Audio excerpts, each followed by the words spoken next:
Bonjour à tous, petit tuto aujourd'hui, j'avais besoin de petite astuce même, hein, j'avais besoin d'un truc particulier pour enregistrer aujourd'hui, je voulais séparer mon enregistrement en plusieurs pistes. C'est quand on fait du montage, on aime bien avoir de la flexibilité. Quand on stream, souvent ce qu'on fait c'est qu'on prend son écran, on met sa cam en bas à gauche ou en bas à droite, on change de scène, on la met en plein écran, enfin c'est du changement de scène. Moi je voulais avoir de la flexibilité, c'est-à-dire sur mon écran 1, quand j'enregistre, je veux avoir une piste. Quand j'enregistre mon écran 2, je veux une piste. Je veux que tout soit séparé en full screen. Et une fois que je fais mon montage, bah, je mets devant, je fais un fondu, tout ça, c'est moi qui paramètre comme je veux.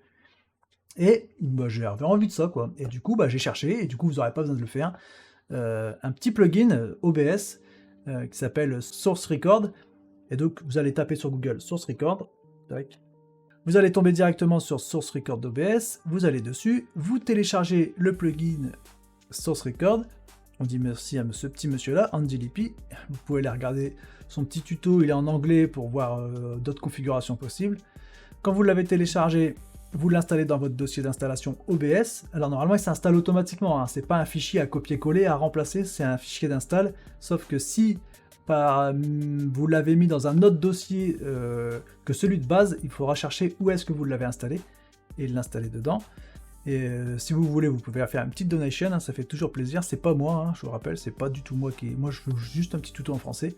Du coup, quand on arrive sur OBS pour vérifier que c'est bien installé, on fait un petit clic droit, on va dans les filtres. Et là, si on a Source Record qui s'affiche ici, c'est que c'est bien installé. Sinon, il faut vérifier, c'est sûrement un problème, comme je vous ai dit tout à l'heure, c'est que vous ne l'avez pas installé dans le bon dossier. Donc là, Screen 1, c'est mon Source Record en fait, hein, c'est juste que je l'ai rename. D'accord. Et en gros, ce qui va être pratique ici, c'est que vous allez pouvoir sélectionner le record mode. Là. Moi, je l'ai sélectionné en recording parce que je ne fais pas de streaming. Ce qui m'intéresse, c'est quand je record. Et donc, cette option-là, ça permet que quand je clique sur commencer l'enregistrement, là, toutes les scènes où j'ai réglé ce filtre-là en mode recording, toutes les scènes vont s'enregistrer séparément dans un fichier vidéo.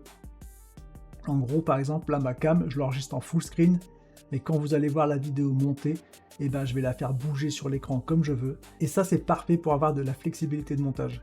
On peut le régler pour que ça enregistre dans différents fichiers vidéo si on lance un stream. Ça peut être pratique. Par exemple, souvent, les streamers, ils font des chaînes replay, et ils ont des monteurs qui travaillent dessus.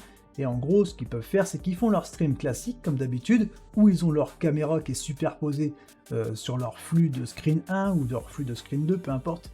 Et ensuite, on peut, en arrière-plan, on enregistre plusieurs fichiers vidéo. Comme ça, le mec qui va faire le montage vidéo, lui, il va avoir ses pistes séparées et il peut faire ce qu'il veut. Il peut retirer la cam alors qu'elle était présente sur le stream. Il peut faire, enfin, vous voyez, il y a énormément de flexibilité. Et ça, c'est trop cool. Donc moi, je cherchais à faire ça pour une prochaine vidéo. Du coup, j'ai trouvé comment faire. Ça me fait plaisir de vous le partager.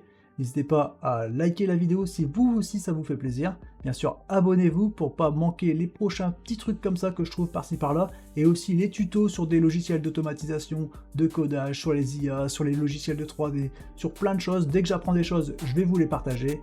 Donc allez, abonnez-vous. Ciao, ciao.